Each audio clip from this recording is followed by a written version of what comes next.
शहर किस ओर जा रहा है और 10 साल बाद आने वाली जमशेदपुर की समस्या को किस तरीके से देख रहे हैं। आने वाले दिनों में एक तो पोल्यूशन बहुत हो जाएगा जमशेदपुर में, वाटर पोल्यूशन भी बहुत बढ़ेगा, बहुत सारी दुर्घटनाएं होंगी अब। और सवाल है कि आप जैसा आपने पूछा कौन जिम्मेवार है, एक नंबर जो जिम्मेवारी है वो टाटा स्टील की है, क्योंकि टाटा स्टील की वजह से ही यहाँ ये शहर बसा है। जमशेदपुर में फ्लाईओवर की जरूरत है क्या? बिल्कुल जरूरत है, लेकिन अभी कौन बनाएगा? टाटा स्टील को बनाना है। आप डीसी के यहाँ जाइए, डीसी बात नहीं सुनती है। टाटा स्टील आरटीआई में भी नहीं आती है। हम लोग टाटा स्टील से आरटीआई में भी कुछ नहीं पूछ सकते हैं। बन्ना गुप्ता जी हैं या मान लीजिए विद्युत वरण महतो जी नहीं उठाते हैं कोई किसी बात को। सरकार को हम लोग देते हैं तो सरकार को जवाब नहीं देते हैं। यहाँ के अखबार ऐसे हैं कि वो हाथ जोड़ लेने लगते हैं। नदी कौन नहीं करेगा? नदी कैसे, मतलब इसलिए नदी की जो हालात आप देख रहे हैं, यहाँ के जितनी भी कॉलोनियाँ हैं वहाँ का जो पानी है, वहाँ का जो सीवर है वो डायरेक्ट नदी में चला जाता है। उपाय ये है कि उसका ट्रीट किया। अगर सरकार एक कानून बना दे, एक नोटिस दे दे, और नहीं करेंगे महीने 2 महीने में 3 महीने में, तो आपको हर महीने 50,000 या लाख रुपया फाइन लगेगा। देखिए कैसे नहीं लोग करते हैं।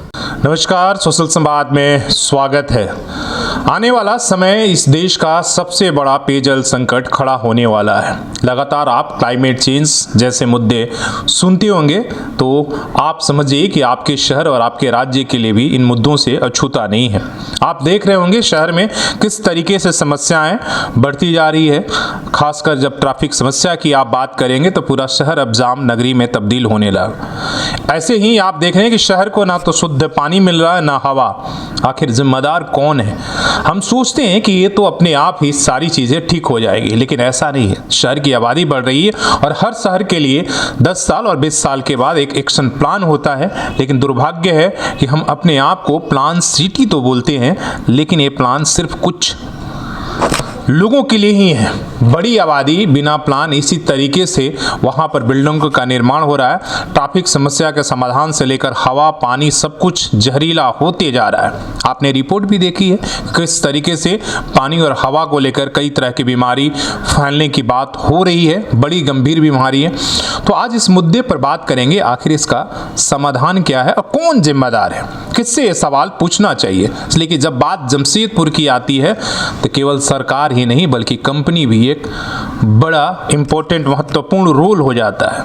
तो आज हमारे साथ जो है जाने माने सोशल एक्टिविस्ट, आरटीआई एक्टिविस्ट, मानवाधिकार के एक सजग कार्यकर्ता जवाहरलाल शर्मा हैं, जो लगातार शहर के मुद्दों को लेकर लड़ते रहते हैं। लंबी लड़ाई लड़ी है। तो सर से सीधे इसी पर हम सवाल करते हैं, शहर किस ओर जा रहा है और 10 साल बाद आने वाली जमशेदपुर की समस्या को किस तरीके से देख रहे हैं। 2010 और 2020 की जो चल रही, इसमें तो हम देख रहे हैं कि 10 सालों में ट्रैफिक की समस्या और बाकी हवा पानी किस तरीके से बिगड़ा है। क्या आप देखिए, जो मेरी समझ, हमको जो समझ आ रही है, आने वाले दिनों में एक तो पोल्यूशन बहुत हो जाएगा जमशेदपुर में।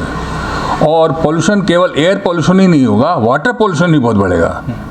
और जैसी आबादी बढ़ रही है और जिस तरह से यहाँ पर सड़कों की स्थिति है, यहाँ कोई ओवरब्रिज नहीं है, तब क्या होगा कि बहुत सारे एक्सीडेंट होंगे, बहुत सारी दुर्घटनाएं होंगी अब। तो इन सबों को रोकने के लिए तो कुछ करना पड़ेगा। और सवाल है कि आप जैसा आपने पूछा कौन जिम्मेवार है, तो हम तो बोलेंगे सीधे एक नंबर जो जिम्मेवारी है वो टाटा स्टील की है, क्योंकि टाटा स्टील की वजह से ही यहाँ ये शहर बसा है। और टाटा स्टील को लीज में मिला हुआ है ये शहर, और लीज में लिखा हुआ है कि टाटा स्टील को जमशेदपुर के सभी नागरिकों को, चाहे वो एम्प्लॉई हो चाहे गैर नॉन एम्प्लॉई हो, सबको सभी तरह की नागरिक सुविधाएं अपने खर्चे पर देनी है, सब देनी है उनको। हम यही बात दिखाने के लिए हमने डीसी से कई बार कोशिश की मुलाकात करने के लिए कि मैडम, ये जो आप दुमानी में जो कचरा जल रहा, धुआं निकल रहा है, ये आपका काम नहीं है, नोटिफाइड काम नहीं है, टाटा स्टील का है। क्योंकि वो लीज एग्रीमेंट में लिखा हुआ है कि इस तरह का जो भी काम होगा टाटा स्टील करेगी। आप अननेसेसरी, एक तो नोटिफाइड कमेटी गैर कानूनी है, इलीगल है, और दूसरा उसका ये काम नहीं है। उसको केवल जो है अभी जो जन्म और मृत्यु का जो इससे जो होता है, मैंने जो प्रमाण पत्र देना, वही उसका भी काम रह गया। बाकी शहर का डेवलपमेंट करना अभी तत्कालिक, जब तक यहाँ नगर निगम नहीं बन जाता है, सुप्रीम कोर्ट का आदेश लागू नहीं होता, सारा का सारा काम टाटा स्टील के जिम्मे है और उसको इसकी कानूनी बाध्यता है। वो टाटा स्टील जो बोलती है ना कि हमारी सामाजिक उत्तरदायित्व है, ये गलत है, गलत बोल रही है। ये टाटा कंपनी की कानूनी बाध्यता है और ये जो पैसा CRS के तहत जो यहाँ खर्चा किया था वो गलत है। CSR के तहत जो पैसा है वो आसपास के गांव में खर्चा होना चाहिए। ये जो यहाँ का जो खर्चा है ये टाटा कंपनी के प्रॉफिट में से होना चाहिए, नेट प्रॉफिट में से होना चाहिए। लेकिन ये चूँकि 2% CSR का रखा था, उस 2% में से इसमें खर्चा होता है, जो कि ये बहुत ही गंभीर मुद्दा है। कंपनी को अपने प्रॉफिट में से, नेट प्रॉफिट में से इसका डेवलपमेंट करना चाहिए और बाकी जो 2% है CSR का पैसा, उसमें आसपास के गाँवों को, आसपास के लोगों का, ग्रामीण लोगों की मदद के लिए करना चाहिए।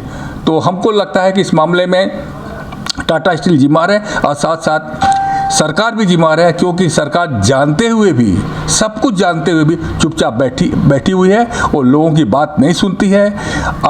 जैसा कि आप जानते हैं टाटा स्टील RTI में भी नहीं आती है। हम लोग टाटा स्टील से RTI में भी कुछ नहीं पूछ सकते हैं। सरकार को हम लोग देते हैं तो सरकार जो है वो उनको भेजती है, वो लोग भी सरकार को जवाब नहीं देते हैं। RTI का भी जवाब नहीं देती सरकार। तो सरकार इतनी मतलब निरुपाय है, इतनी मजबूर है टाटा स्टील के आगे, तो इसके हम लोग अब इसमें क्या कर सकते हैं इसके आगे, और हम लोग क्या करें, बोलिए। वही सवाल है कि आम आदमी क्या करे। कंपनी से तो आम आदमी पूछने नहीं जाएगा ना। आम आदमी तो सरकार को, जनप्रतिनिधियों को, अधिकारियों से ही सवाल पूछ सकता है। जी वो कंपनी से, किसी भी निजी कंपनी से क्यों पूछेगा ये सवाल? बिल्कुल। तो अभी दिक्कत क्या है, जैसे हमारे शहर में जो सबसे बड़ा जिसको अफसर मानते हैं DC, आप DC के यहाँ जाइए, DC बात नहीं सुनती है। उसी बात कोई भी सैकड़ों आदमी जाते हैं, लौट के आ जाते हैं। कभी DC मिलती है, कभी नहीं मिलती है, और मिलती भी है तो खाली साइन करके दे देती है। उस डिपार्टमेंट में क्या हुआ, उसका क्या फीडबैक हुआ, ये किसी को मालूम नहीं। ये तो कमजोरी, सरकार ने ऐसा सिस्टम बना के रखा, तो हम क्यों नहीं अपने नेताओं से सवाल क्यों नहीं पूछे? हम किसी व्यक्ति सिस्टम बनाने के लिए तो हमने उनको चुना है, तो सीधे सीधे दुश्वार तो कहीं ना कहीं हमारे जनप्रतिनिधि हैं। नहीं, बिल्कुल आपने बिल्कुल ठीक कहा। हम लोग अपने जनप्रतिनिधि, हमारे MLA MP से ही पूछते हैं, उनको भी लिख के देते हैं, लेकिन वो भी कोई रिएक्शन नहीं लेते हैं, कोई रिएक्ट नहीं करते, सिवाय सरजू राय जी को छोड़ के, जिनके पास हम लोग कभी जाते हैं तो कुछ ना कुछ कम से कम, जैसे दोमानी के पास जो जल रहा है धुआं, उस मामले को हमने उनसे कहा था तो उन्होंने विधानसभा में उठाया था, अखबार में आया था कि उन्होंने उठाया है। इस तरह से हम लोग जब भी बोलते हैं तो उठाते हैं। बाकी बन्ना गुप्ता जी हैं या मान लीजिए विद्युत बरण महतो जी, नहीं उठाते हैं कोई किसी बात को। तो अब सवाल यह है कि हम लोग जो आम आदमी हैं, अच्छा यहाँ के अखबार ऐसे हैं कि वो हाथ जोड़ने लगते हैं कि अरे भाई हम नहीं लिख पाएंगे, हमारी मजबूरी है, हमारा ये समस्या, वो समस्या है। तो अब हम लोग कहाँ जाएं आम आदमी? जमशेदपुर में फ्लाईओवर की जरूरत है क्या? बिल्कुल जरूरत है, लेकिन अभी कौन बनाएगा? टाटा स्टील को बनाना है, बिल्कुल टाटा स्टील को बनाना है। लेकिन टाटा स्टील ने अभी हाल ही में कहा कि यहाँ फ्लाईओवर को भी जरूरत नहीं है। हम लोग सोच नहीं रहे हैं इस पर। बताइए, इतने बड़े शहर में, आप किसी भी छोटे मोटे शहर में जाइए, वहाँ कम से कम 4, 5, 6 फ्लाईओवर मिलेगा। यहाँ एक भी फ्लाईओवर नहीं है। जाके देख लीजिए कितनी भीड़ है। यहाँ से साक्षी से निकलिए और आपको सीट गुड़ाता है, कितना रास्ते में भीड़। यहाँ हमारे सोनारी में इतनी भीड़, सड़कों पर कोई व्यवस्था नहीं है। और न तो और सरकार का जिम्मेवारी है कि इस पर कार्रवाई करना, टाटा स्टील पर दबाव डालना, लेकिन वो सरकार पता नहीं क्यों मजबूर है। किस बात की मजबूरी है कि टाटा स्टील को सरकार कुछ कह नहीं पा रही है। मेरा एक सवाल है कि अच्छा ठीक है, ये सब चीज़ें नदी कौन नहीं करेगा? नदी कैसे, मतलब है इसलिए नदी की जो हालात आप देख रहे हैं, आप बगल में रहते हैं, हम अभी देख कर आ रहे हैं, वो तो पूरी तरीके से गर्मी के दिनों में एकदम मृत प्राय हो जा रही है। केवल सीवर लाइन गंदी पानी को ढो रही है। देखिए, इसका एक समाधान हो सकता है, बशर्ते कि इच्छा शक्ति हो सरकार के अंदर। यहाँ के जितने भी कॉलोनियाँ हैं, सोनारी में, बिष्टुपुर में, और ख़ास करके मानगो में, जब बड़े बड़े जहाँ कॉलोनियाँ 200-300 घर हैं, फ्लैट है जहाँ, वहाँ का जो पानी है, वहाँ का जो सीवर है, वो डायरेक्ट नदी में चला जाता है।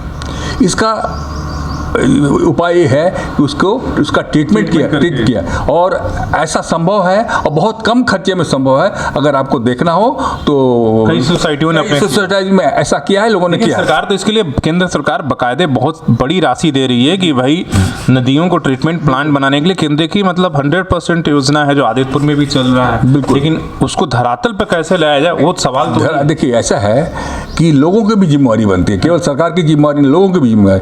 अगर सरकार एक कानून बना दे, एक नोटिस दे दे कि इतने दिनों के अंदर आपकी कॉलोनी के अंदर और सीवेज डिस्पोजल प्लांट जो बनता है उसके लिए कोई बहुत बड़ी टेक्नोलॉजी या बहुत बड़ी जगह की जरूरत नहीं होती है। अगर नहीं करेंगे महीने 2 महीने में 3 महीने में तो आपको हर महीने 50,000 या लाख रुपया फाइन लगेगा। देखिए कैसे नहीं लोग करते हैं। ये एक रास्ता हो सकता है। सही बात। तो ये कुछ बड़े सवाल थे जो हम जानने के लिए सर से कोशिश किए। आपकी अपनी क्या राय है आप बताइएगा, इसलिए कि जब शहर में आप भी घर से बाहर निकलते होंगे तो पॉल्यूशन की समस्या या ट्रैफिक में ज़रूर फंसते होंगे। और आने वाले समय ये 10 सालों में यह हाल है। 10 साल पहले आप जब इस शहर में आप आते तो इतनी बड़ी ट्रैफिक नहीं थी, लेकिन आप समझिए कि आने वाले समय में और गंभीर होने वाला। और धीरे धीरे महानगरों का, जो आप दिल्ली कोलकाता जैसे शहरों में आप जाते थे, हालांकि दिल्ली में आप जाएंगे तो वहाँ हमेशा धुंध और धुआं से किस तरीके से हालात थी, वही हालात अब आपके शहर का भी होने वाला है। इसलिए कि यहाँ इंडस्ट्रियल के साथ साथ बाकी पॉल्यूशन भी है जिस पर हम ध्यान नहीं दे रहे। अपने सहयोगी शेष राममूर्ति के साथ शशि भूषण, सोशल संवाद न्यूज़, झारखंड।